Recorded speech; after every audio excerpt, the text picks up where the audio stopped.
राधे राधे दोस्तों, जय Shri Krishna. Good morning. Welcome back to my YouTube channel. दोस्तों, आप लोग कैसे हो? आई होप आप लोग बहुत अच्छे होंगे और आपकी पढ़ाई लिखाई भी एकदम मस्त चल रही होगी। चलिए, अभी मैं नहा के आ गई थी। आज मुझे ठंड लग रही थी नहाने का। फिर मैं गई छत पर पूजा करने। तो छत पर पूजा वगैरह की। इस टाइम पे गर्मी आ गई है तो फूल भी खिलाते हैं। फिर मैं नीचे आई तो अपने लड्डू गोपाल का स्नान ध्यान कराया, उनको तैयार किया और फिर मैंने चाय वगैरह पी, थोड़ा गर्म पानी पिया। उसके बाद मैं खुद भी तैयार होने लगी थी लाइब्रेरी के लिए। मैं डेली कोशिश करती हूँ कि मैं 7 बजे तक अपने लाइब्रेरी पहुँच जाऊँ, क्योंकि एक डेली रूटीन मैंने बनाया है। उसी रूटीन से मुझे डेली चलना है। दोस्तों, आप लोग भी अपना एक डेली रूटीन बनाइए एग्ज़ाम तक के लिए। और जब तक एग्ज़ाम ना हो जाए आपका, तो उसी डेली रूटीन को फॉलो कीजिए और कोशिश कीजिए कि मतलब अपनी पढ़ाई में टाइमिंग का और ज़्यादा इम्प्रूवमेंट कीजिए। उसमें कमी मत लाइए कि ये आज ये काम था तो थोड़ा मेरी पढ़ाई की डिस्टर्बेंस हो गई। हमें अपनी पढ़ाई की बिल्कुल भी डिस्टर्बेंस नहीं होनी है और कोशिश करना है कि हमें डेली पढ़ाई करनी है। मतलब अगर बहुत ज़्यादा इमरजेंसी काम भी है तो भी हमसे डेली 4 से 5 घंटे अपनी पढ़ाई को देना ही है। तभी हमारे अंदर कंटिन्यूटी बढ़ेगी और हम डेली की डेली चीज़ें अपनी कंप्लीट करते जाएंगे ना, तो बहुत अच्छा रिजल्ट देखने को मिलेगा। मैं यही कोशिश कर रही हूँ। मेरा भी डिस्टर्बेंस हो जाता था, लेकिन मैं कोशिश कर रही हूँ कि अभी अब जब तक एग्ज़ाम नहीं हो जाएगा तो मैं अपना एक भी दिन का डिस्टर्बेंस नहीं करूँगी। बहुत इमरजेंसी काम है तो काम भी करूँगी, क्योंकि लाइफ है, काम तो पड़ते रहते हैं। लेकिन उसमें भी मैं कोशिश करूँगी कि मैं डेली 4 से 5 घंटे जिस दिन काम है उस दिन भी मैं पढ़ाई करूँ। आप लोग भी ये नियम बनाइए और इस नियम को फॉलो करने की कोशिश करिए। तो चलिए, अभी मैं लाइब्रेरी आ गई थी। अब हम लोग अपनी पढ़ाई लिखाई स्टार्ट करते हैं। दोस्तों, तो सबसे पहले मैंने स्टैटिक जीके से स्टार्ट किया। स्टैटिक जीके में मैंने आज अवार्ड्स को मतलब शुरुआत की है। कल मेरा अवार्ड्स कंप्लीट हो जाएगा, क्योंकि इसमें थोड़ा बड़े टॉपिक्स है ना, इसमें टाइम लग रहा है और मैं एक बार ऐसी इतने अच्छे से कंप्लीट करना चाहती हूँ कि जैसे मुझे फिर एग्ज़ाम से पहले थोड़ा सा रिवीजन करना पड़े, फिर से दोबारा से चीज़ें याद ना करनी पड़े। इसीलिए दोस्तों, मैं कोशिश कर रही हूँ कि अच्छे से सारी चीज़ें कंप्लीट हो और आप लोग भी सारी चीज़ें कंप्लीट करने की अच्छे से कोशिश कीजिए। और जो टॉपिक भी आप लोगों ने मतलब नोट्स नहीं बनाया हो, उन टॉपिक को मैं बताती जाती हूँ। आप लोग यूट्यूब में सर्च करते जाइए, नवीन सर का सारे टॉपिक्स आप लोग को मिल जाएंगे और अच्छे से नोट्स प्रिपेयर कर लीजिए और उन टॉपिक का रिवीजन स्टार्ट कर दीजिए। तो चलिए, सम्मान और पुरस्कार से मैं आप लोगों से बहुत ज़्यादा मतलब जो इम्पोर्टेंट क्वेश्चन बनते हैं वो आप लोगों से पूछती हूँ। आज तो मेरा अभी आधा ही कंप्लीट हो गया है और कल और मतलब पूरा कंप्लीट हो जाएगा। जब पूरा कंप्लीट हो जाएगा तो और भी क्वेश्चन मैं आप लोगों से पूछूंगी। आधा पोर्शन जो कंप्लीट हो गया है अभी, उससे मैं आप लोगों से क्वेश्चन पूछ रही हूँ। आप लोग क्वेश्चन का अच्छे से सुना करिए और कमेंट बॉक्स में आंसर देने की कोशिश किया करिए। नोबेल पुरस्कार की स्थापना कब हुई थी? पहली बार नोबेल पुरस्कार किसे दिया गया था? पहली बार नोबेल पुरस्कार किन किन क्षेत्रों में दिया गया था? ऑस्कर अवार्ड की शुरुआत कब हुई थी और प्रथम ऑस्कर विजेता भारतीय कौन है? सत्यजीत रे का संबंध किस अवार्ड से है? मैन बुकर पुरस्कार किस क्षेत्र में दिया जाता है? इन्हीं कुछ इम्पोर्टेंट क्वेश्चन आज से बने हैं। आप लोग इनके कमेंट बॉक्स में आंसर देने की कोशिश करिएगा। मेरा स्टैटिक जी के आधा पोर्शन मैंने कंप्लीट कर लिया था। उसके बाद मैंने हिस्ट्री पढ़ना स्टार्ट कर दिया। दोस्तों, हिस्ट्री में मैंने मुगल वंश स्टार्ट किया था। उसी मुगल वंश को आज मैंने कंप्लीट किया है। तो चलिए, मुगल वंश से मैं कुछ आप लोग का इम्पोर्टेंट क्वेश्चन पूछती हूँ। आप लोग कमेंट बॉक्स में आंसर बताइएगा। तो बताइए, मुगल वंश का संस्थापक कौन है? पानीपत का प्रथम युद्ध कब हुआ था? पानीपत का प्रथम युद्ध किसके किसके बीच में हुआ था? पानीपत युद्ध को किसने जीता था? बाबर ने भारत में विजिट करने के लिए कितने युद्ध लड़े थे? मुगल साम्राज्य का शासन भारत में कब से कब तक था?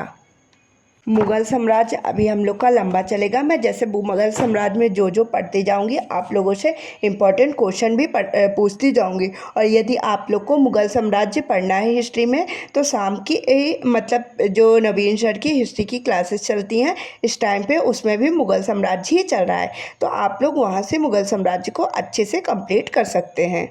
उसके बाद मैंने पॉलिटी पढ़ना स्टार्ट कर दिया था। पॉलिटी में मैंने आज राज्य के नीति निर्देशक तत्वों को पढ़ा। बताइए, भारत में राज्य के नीति निर्देशक तत्व कहाँ से लिए गए हैं? राजनीति निर्देशक तत्व किस भाग से संबंधित हैं? भाग 4 के अंदर कितने आर्टिकल आते हैं? आर्टिकल 43 का संबंध किससे है?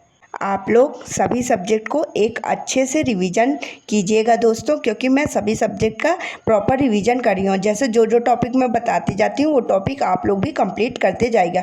जब मेरी पॉलिटी ख़त्म हो जाएगी, पॉलिटी मेरी मतलब एक हफ्ते में मैं कोशिश करूँगी कि ख़त्म कर लूँगी, और फिर उसके बाद मैं अपना साइंस स्टार्ट करूँगी दोस्तों। तो आप लोग भी कोशिश करिए कि मेरे साथ साथ अपने सारे चैप्टर को कंप्लीट करते जाइए, और मेरे साथ साथ ही अपनी सारी मतलब जो सब्जेक्ट है सब सब्जेक्ट का एग्जाम से पहले प्रॉपर रिवीजन कर लीजिए दोस्तों। उसके बाद मैंने मैथ्स की क्लासेस लेना स्टार्ट कर दिया था। मैथ्स में मैंने एक काम किया है, जैसे जो अभी एग्ज़ाम जितने भी रेलवे के हुए हैं ना, गगन सर ने उनके टॉप क्वेश्चन उठा के सभी का प्रैक्टिस कराया है। आप लोग भी दोस्तों यूट्यूब में सर्च कर लीजिएगा, रेलवे टॉप क्वेश्चंस बाय गगन सर, सारे क्वेश्चंस आ जाएंगे। आप लोग इन क्वेश्चनों का एक बार मतलब रिवीजन ज़रूर कर लीजिएगा, प्रैक्टिस कर लीजिएगा। देखिए बहुत टाइम नहीं लगेगा, जो क्वेश्चन आपसे बनते हैं वो तो जल्दी से हो जाएंगे, और जो क्वेश्चन नहीं बनते तो सर जो कॉन्सेप्ट बताएंगे ना उसमें क्या होगा कि हमारे माइंड में सेट हो जाएंगे वो कॉन्सेप्ट, और जब हमारे एग्ज़ाम में उस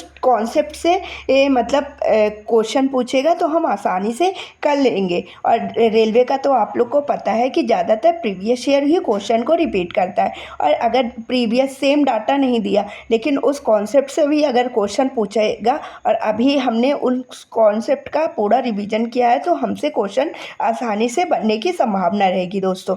आप लोग भी कोशिश करिए, थोड़ा टाइम निकालिए। ये मैं नहीं बोल रही हूँ कि एक क्लास आप एक ही दिन में कंप्लीट कर लीजिए। मैंने अपने मैथ्स के लिए जैसे 4 से 5 घंटे मैं कोशिश करती हूँ मैथ्स को पढूं, इसलिए मैं अपना टाइम निकाल लेती हूँ कि मैथ्स का रिवीजन भी कर लेती हूँ और प्रैक्टिस भी कर लेती हूँ। यदि आप लोग के पास ज़्यादा टाइम नहीं है तो आप एक क्लास को 2 दिन में कंप्लीट करिए, लेकिन ये जो टॉप क्वेश्चन रेलवे के सर करा रहे हैं ना, इनकी प्रैक्टिस ज़रूर करिए।